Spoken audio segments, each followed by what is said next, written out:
What is going on, everyone? Casey here, Virginia Game Day, checking in with another episode of the podcast. As always, thank you guys for joining us. Thank you guys for listening, as always, and rating and subscribing and all that good stuff. Y'all are what makes this thing possible. So today we have a super fun episode.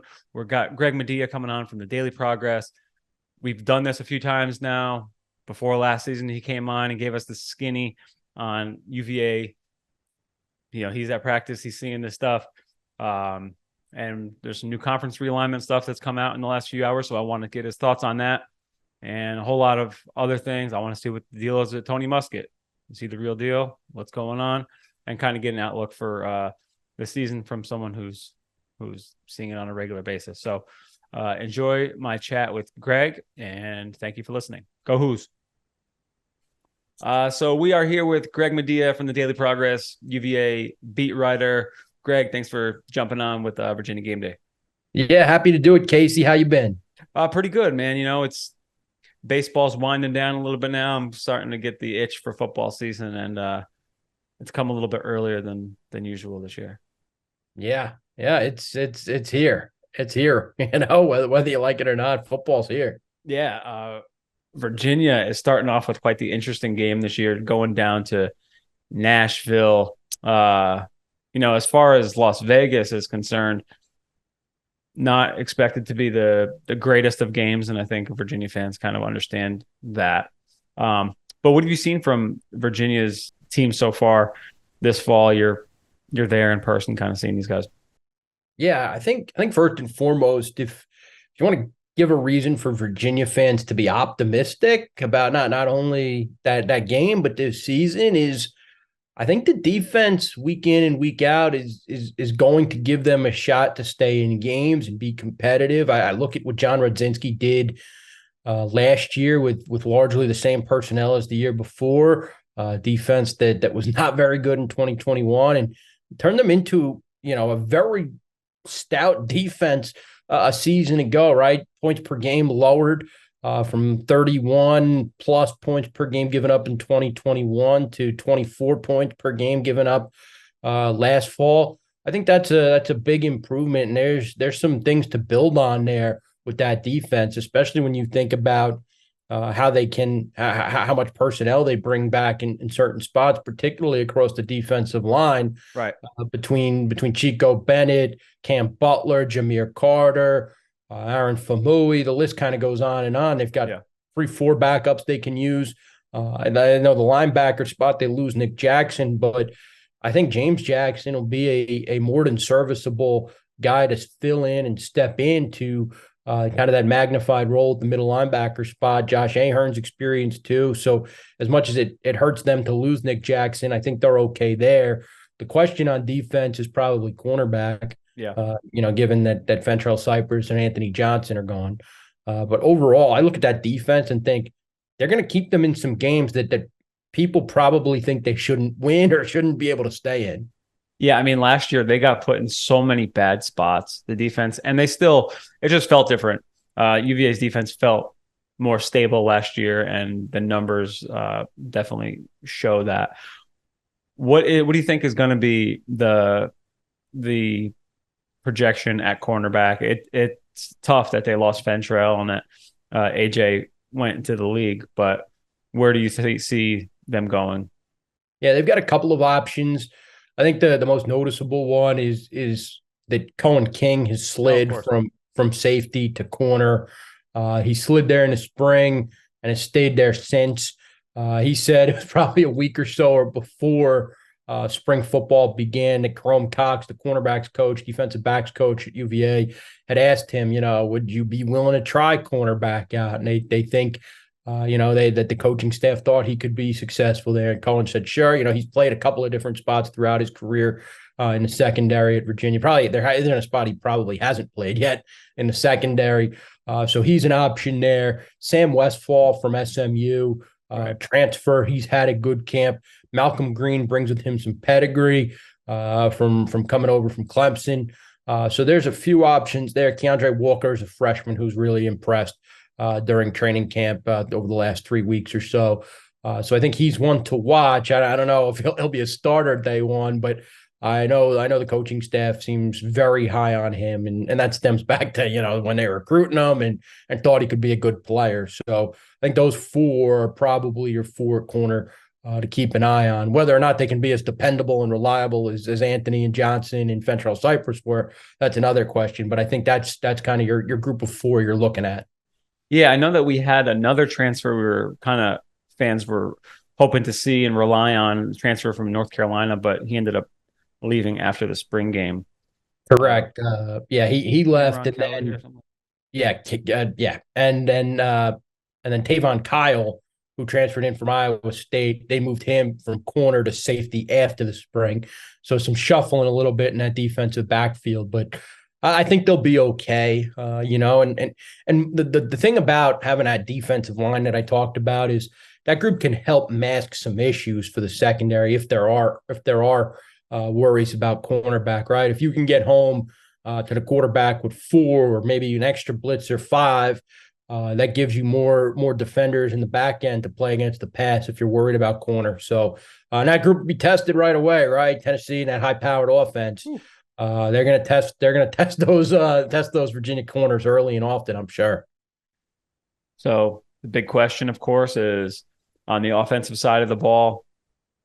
Was the Tony Muskett, Anthony Calandria quarterback kind of battle as close as they kind of made it sound, or was Muskett the guy all along? I think Muskett was the guy all along, and I think from the get-go, when he even after arriving from Monmouth in January, I thought it was his job to lose. You don't bring in a veteran like that to sit and ride the bench. Right. You bring in that guy to not only compete, but with the hope that he can win the job, especially considering his track record, having played in a similar system at Monmouth, 51 touchdowns there compared to 16 interceptions, two-time All-Big South player. I know it's at the FCS level, but still proven commodity against college competition. And you didn't have that elsewhere on the roster, right? Even Jay Woolfolk, he had started that one game against Notre Dame in 2021. But that was previous era even. But that was exactly previous system, air raid, still hadn't done it as the starter, the guy.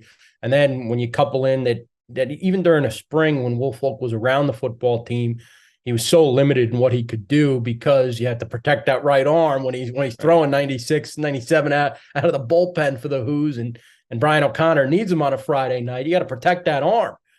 So he was limited in what he could do. And my thought then was, if Woolfolk can't really compete, how is he going to win this job? And at the time, Calandria was still, an early enrollee freshman. You couldn't really think anything of it yet, just because it was so early in his time at Virginia. It still is, but even earlier then, as a first semester freshman, enrolled early.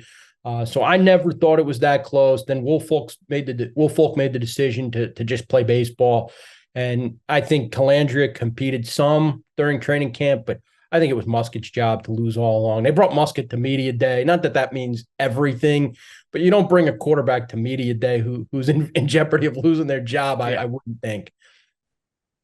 I think it's gives fans a little bit of confidence knowing that he did play in a similar system. Yeah. How similar of a system are we talking about? Is it kind of a timing-based pro style? Yes. Like Tony Elliott. Yeah, Monmouth liked to run the ball. They had some really good running backs at Monmouth, and I know this only from covering James Madison in the FCS level for so many years before getting to the UVA beat in the Charlottesville paper. Monmouth had good teams, good offenses, like to spread the ball around, timing, precision based for the quarterback. And Muskett kind of described it well, is that, he feels his job is to be like the point guard on a football field. Okay. Distribute the ball, get rid of it quickly, let the players on a perimeter make plays, and get Virginia into good situations where it can lean on its running game and it can move the sticks. That said, none of that's going to matter if the offensive line can't protect, and that's as big of a question still as it was a season ago. Muskett, I think, can get them into some more manageable spots. I think he knows how to do that and understands what the rhythm and the flow of the offense is going to be. And I think the real thing with him is he can't turn the football over as much as Brennan Armstrong did. Ooh. Brennan's 7 touchdown to 12 interception ratio just didn't cut it last year. Some fumbles in that mix too. The pick game was not good for Brennan. Man. The 2 interceptions on his first 2 throws returned for touchdowns. I mean, you're in a 14-0 hole before the game, before people can even get comfortable in their seats. Yeah. I mean, you just can't have that. So my opinion, I think if Musket can cut down on the turnovers from the quarterback spot, Virginia should be in a much better place. And I don't know how, if he has to go out and win them games with over the top deep throws and big time throws through tight windows, but he's got to manage the game really, really well. And not turn it over. If they can minimize some of those turnovers, the offense will be in a better spot. There was so many times last year when Brennan wasn't even able to do the simpler stuff, and there was times where the receivers were dropping a lot of balls, and it was a combination of all these things. But they were so out of sync. It was a big change, though. I mean, to be fair to those guys, of course, it was a massive change, and they had a lot of success in Robert and I's system, running the air raid, slinging the ball all over the yard, a little bit of backyard football. And this offense is not that at Virginia. It's not freewheeling and dealing. It's timing based, it's precision based, it's rhythm, it's flow, it's using the offensive line to push the line of scrimmage in the run game if that can work. It's throwing off play action and hoping to make big plays in that game. It's using the tight end for in a passing game if you can. So it's very, very different. Yeah, I think that it was kind of minimized how big of a change it even was. And fans really had no idea. It was just like, he took over this offense that was really productive one year. We should see something similar the next year. Just by having that extra year, the guys who have been in the system 2 years, you got to feel more comfortable. You got to kind of feel like you're able to be yourself a little bit, and the game, everything slows down. Have you seen that things are running more smoothly in second year of Tony Elliott? I think so. I think players. I think players have sensed that too.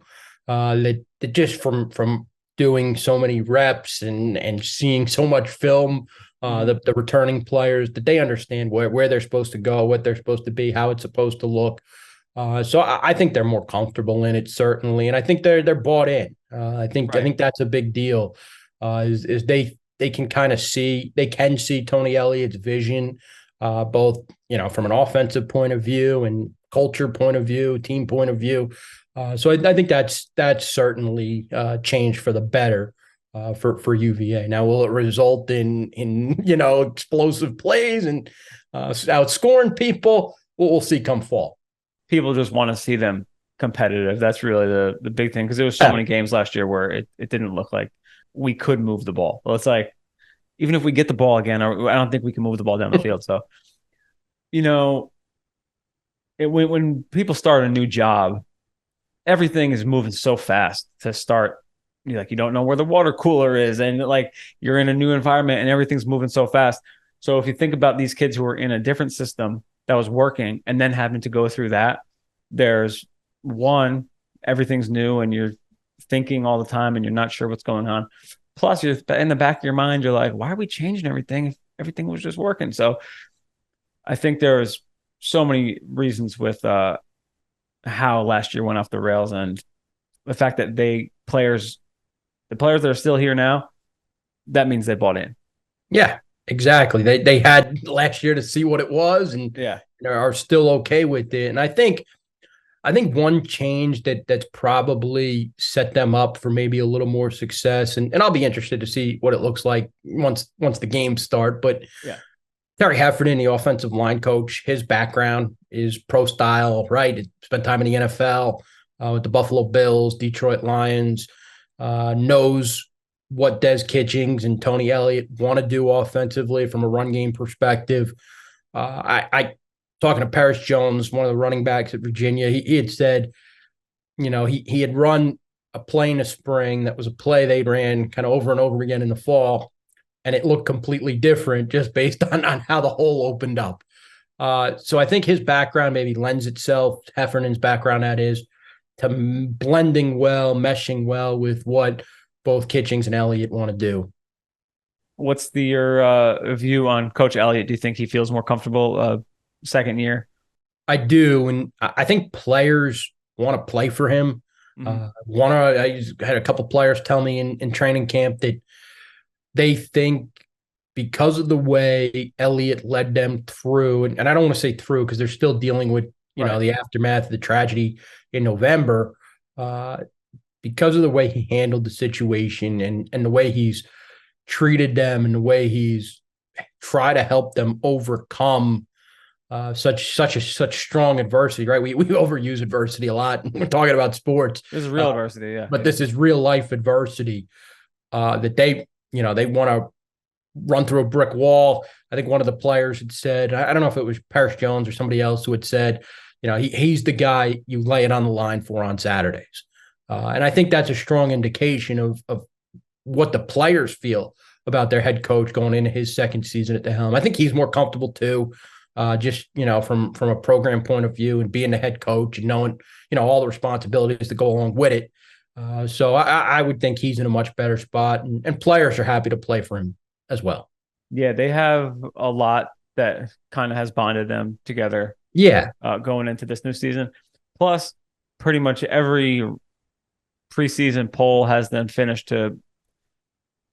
14th this year, last in the conference. So, they have a nobody. They could have a nobody believes in us kind of mentality that brings them together and wants to prove some people wrong and be competitive, play good football. So we hope to see that for sure. Yeah, I think that's part of it, and I think they too just want to have a good season for the three players they lost. They want to they want to also have it for themselves, right? They've been through a lot, mentally, emotionally, dealing with the tragedy, and I think there are a lot of players who'd like to finish their careers at Virginia, on something exciting, whether that's winning season, competing to go to a bowl game or getting to a bowl game. Imagine that.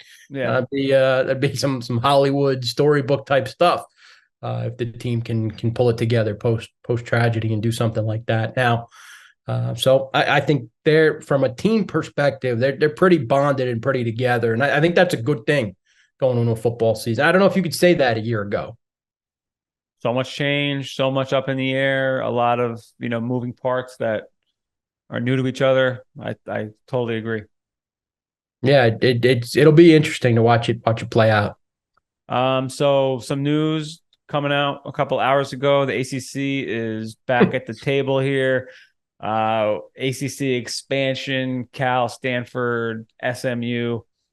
Are you a grow or die kind of guy in the ACC, or stand pat and it doesn't make sense kind of guy? Man, I've been through realignment on my past couple of beats. I was a student. I was a student reporter at West Virginia when Okay. WVU left the Big East for the Big 12. I was working in Harrisonburg all the way through their move to the Sun Belt, James Madison, and their jump from the FCS to the FBS. Literally my last day was the same day as the Sun Belt presser. So I'm pretty well versed in realignment and know a little bit about how it works and what it takes for things to happen and schools to get to a place where they can jump. And man, it'll be interesting because there's so many logistics that go along with this. And I think the big question that ACC presidents and athletic directors will have to answer is whether or not the additional money that Stanford, Cal, and SMU bring in and how it's distributed is enough to offset and even, beyond offset, grow the budgets and the dollar pockets of the ACC schools that maybe were on the fence about letting those schools in. So that's what you have to do. You have to offset the travel costs, which is pretty impossible. I don't know if that's impossible, but you're going to have to offset those travel costs, which aren't going to be cheap. And then you're going to have to make sure the big boys, particularly Florida State, Clemson, feel like they're getting more for letting those schools in. It'd be a lot easier if Notre Dame, who's preaching, for Let the them ACC in. to let Cal Stanford in. It'd be a lot easier if Notre Dame was willing to come join the football league, right? Then And that then could open up the deal, and it would be, correct, yeah. but that's not the case, and it's probably never going to happen. Nope. So it's a tough spot for the ACC because they've seen what other leagues who haven't expanded and law schools, Big East, the Love the Big Pac-12. East, man. So they know what the situation is, but I don't know. If the grant of rights is that strong, maybe you just let that play out and you don't feel the need to add a Cal, Stanford, and SMU. It's a fascinating question, though, and one that's all going to come down to money. So, I think that in the musical chairs of this all, Cal and Stanford are getting to a point where the music is slowing down and they're afraid that they're not going to have a chair Well, to they've got to sit make a in. decision, right? I So, mean, right. they need a football schedule for next year. Yeah. Yeah, they currently you can't just line up against and play each other in Washington State and Oregon State, 3 times each. You can't do that. You need a football schedule. So some decisions are going to have to be made here soon based on that alone. They're getting more desperate as the days go by. So they're probably going to sacrifice money, and maybe that money that they're able to sacrifice can go to, I don't know if you can cherry pick where the money goes, but it would be great if FSU got some of that money, Clemson got some of that money, shut all the people making the noise up, put on a front of everything's good over here. Because the one thing that the Big 12 has done is they've been able to kind of stay on the positive side of the press, at least by showing that we're adding schools, everyone's happy, no one's talking about bailing. While the ACC is, they're both kind of like sitting there tied for third almost, and the ACC has, schools looking to bolt. So, Well, I think the only difference with the Big 12 is, and this is just my opinion, is oh yeah, bring it on. where else are those schools going that are in that league? I think they realize that when ACC is not an option, we got to join somewhere, get into the Big 12. They'll have us, cool. We can lock up our 30 million, whatever it is, and stick together. Stick together. And now Stanford and Cal are like, Stanford's not going to join the Mountain West. Like, they have probably, I don't know if it's like self-esteem or like they have too much self-worth that they're not going to join the Mountain West. I don't see that happening. If anything, they'll go independent, but they would rather be a power conference. So they feel like the ACC, and really is, the ACC is the only option left. So they're going to, by hook or by crook, try and get into this conference. Yeah, it'll be fascinating. It just, there's nowhere for those Big 12 teams to go. But in the ACC, there are teams that feel they probably have other options if the league were to break up. And that's the difference, I think, between a Big 12 and the ACC. Whereas, there are certain teams in the ACC that probably feel like, the SEC might come calling, or the Big 12 or the Big 10 might come calling. I think that's the difference. That's another right. Those reason. Big 12 teams already know their worth. Right. And with the ACC, I think if they shore up with those other teams, then it might give them a feeling like, hey, if SEC offers Clemson, if SEC offers FSU, then we'll be back at our 15 schools. It'll be interesting. And I think the other thing with the ACC too is, there's probably an easier path to the college football playoff. And what's this all about, right? It's getting to the CFP, which I thought was why maybe the Pac-12 could stay together is, if Oregon could run that league, why would they want to jump? But obviously money is the difference.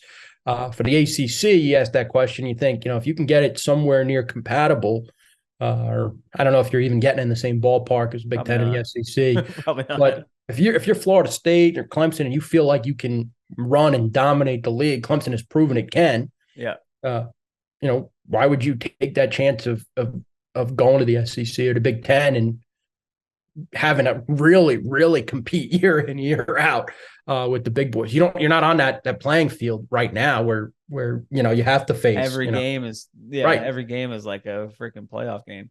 So fascinating. It is. It's like, how much is the money worth compared to? And what's the college football playoff money going to be? Right. And if you're leaving the ACC, you're paying $120 million off the top. right? So you're paying 120 mil off the top. And a lot of these schools that are going to new conferences are taking reduced shares. So, I mean, Maryland and Rutgers still haven't gotten their full share. That was the previous cycle. 2014 or 13, whatever that was.